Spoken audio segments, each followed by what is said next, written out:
Good morning student, good morning. My self Kailash Chotiya और जो रघुनाथ की स्कूल की तरफ से जो हमारी ऑनलाइन क्लासेस चल रही है उसमें कक्षा 7वीं में सामाजिक विज्ञान पढ़ा रहा हूँ। जैसा कि बच्चों आपको पता है हमारा जो दूसरा अध्याय है वो चल रहा है। दूसरे अध्याय का नाम है नए राजा और उनके राज्य।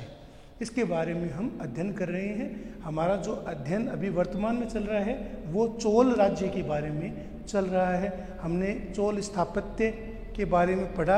इसके अलावा कृषि व्यवस्था के बारे में, किसानों की उन्नत स्थिति के बारे में पढ़ा था। जैसा कि आपको पता है चोल राजा थे वो स्थापत्य के महान निर्माता थे।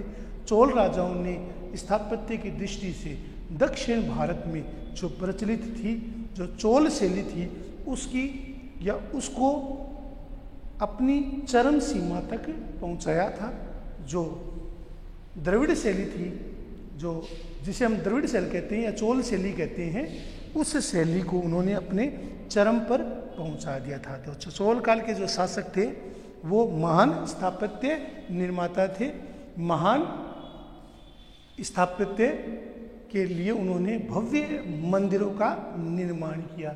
चोलकालीन जो मंदिर थे वो अपने आप में स्थापत्य कला के अद्भुत नमूने माने जाते हैं।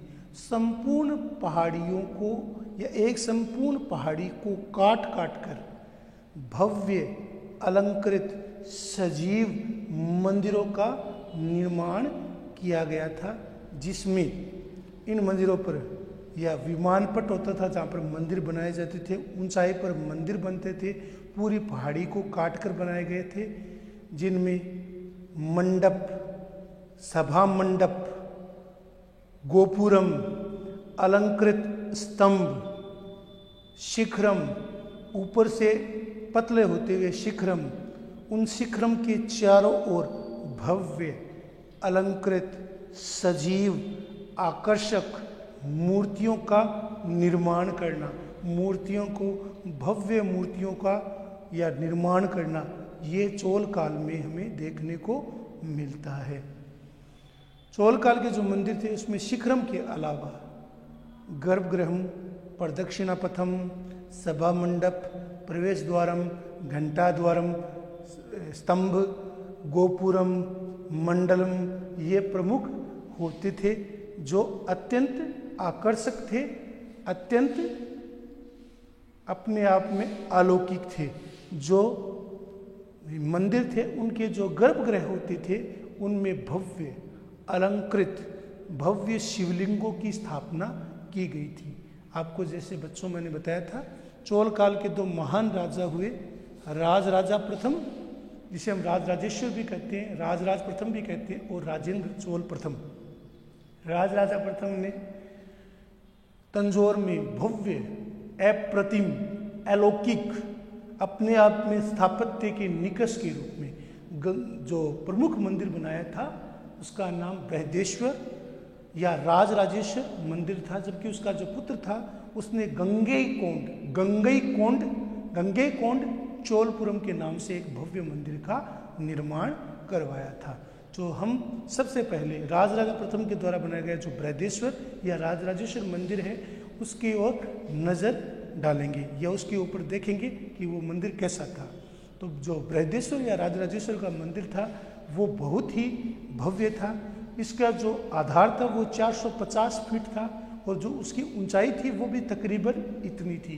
पूरा मंदिर अलंकृत, भव्य, आकर्षक, सजीव, गोपुरम, प्रवेश द्वारम, इसके अलावा अलंकृत खंभों, इसके अलावा अत्यंत अलंकृत, आकर्षक, सजीव मूर्तियों, आकर्षक रंगों, भव्य शिखरम, गर्भगृहम, प्रदक्षिणापथम, सभा मंडप, प्रवेश द्वार इससे सुसज्जित है, जिसके मंदिर के आंतरिक भाग की दीवारों पर भव्य अलंकृत सजीव आकर्षक चित्र बनाए गए हैं। जो वहाँ पर कथाओं का मंचन किया गया है।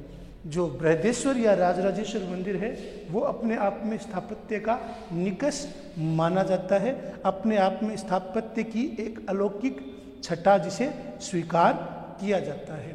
इसी प्रकार जो उसका पुत्र राजेंद्र चोल प्रथम था, उसने भी गंगैकोंड चोलपुरम के नाम से एक भव्य मंदिर का निर्माण कराया था। गंगैकोंड चोलपुरम के नाम से उसने भव्य, अप्रतिम, अलौकिक, शिखरम से ऊपर ऊंचाई तक आकर्षक, भव्य, सजीव मूर्तियां, स्तंभ, गोपुरम, प्रवेश द्वारम, सभा मंडप, शिखरम जैसे चीज़ों का निर्माण कराया था।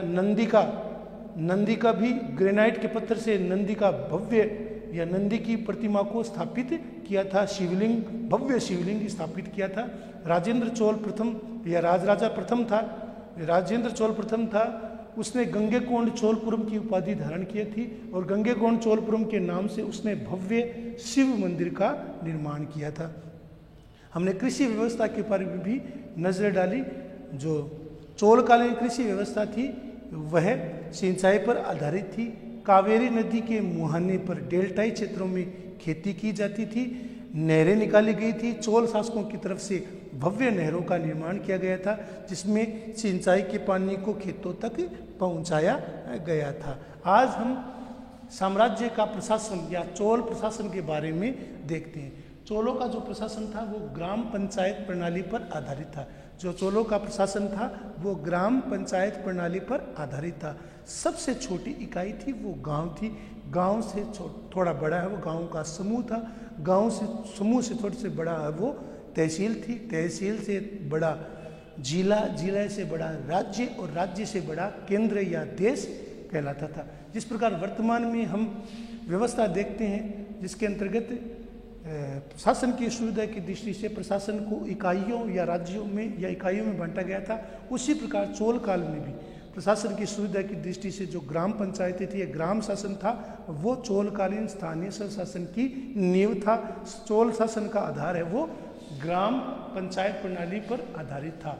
शासन की सुविधा की दृष्टि से संपूर्ण जो चोल राज्य था उसको 6 प्रांतों में बांटा गया था। चोल काल में राजराजा प्रथम और राजेंद्र चोल प्रथम के समय जो चोल साम्राज्य विस्तृत और विकसित था, जिस चोल साम्राज्य में आधुनिक मैसूर, कुर्ग, इसके अलावा मद्रास, इसके अलावा कांची, स्वर्णद्वीप, मलाया, सुमात्रा जैसे जो समुद्र पार के जो छोटे छोटे द्वीप थे वो भी शामिल थे।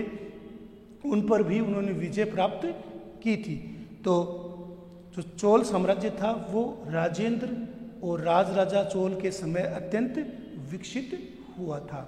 प्रांतों को उस समय मंडलम कहा जाता था। प्रांत क्या कहलाते थे? मंडलम। इस प्रकार के कुल चोल साम्राज्य में राजराजा प्रथम और राजेंद्र चोल प्रथम के समय 6 प्रांत थे। प्रांतों को मंडलम कहा जाता था।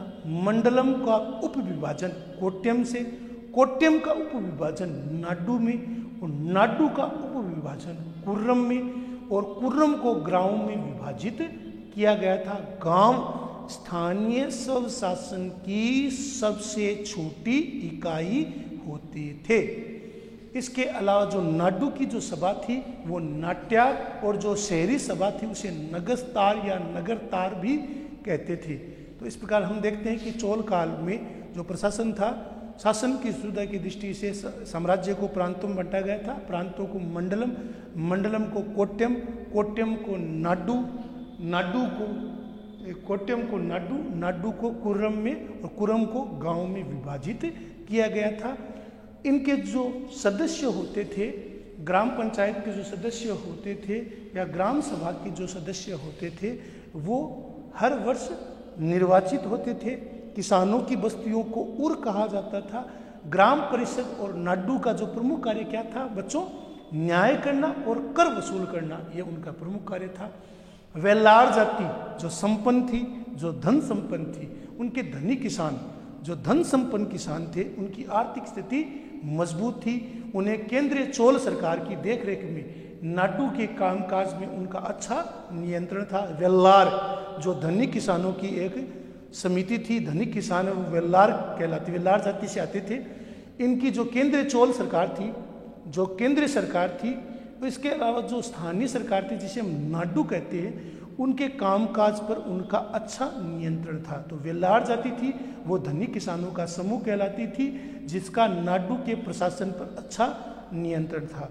चोल राजा थे, चाहे राजराजा प्रथम हो चाहे राजेंद्र चोल प्रथम हो, उन राजाओं ने मुवेद वेलन तथा अरयार जैसी उपाधियां हैं वो स्थानीय जो अधिकारी थे या स्थानीय कर्मचारी थे या ग्रामीण जो निर्वाचित प्रतिनिधि थे उनको उन्होंने प्रदान की थी।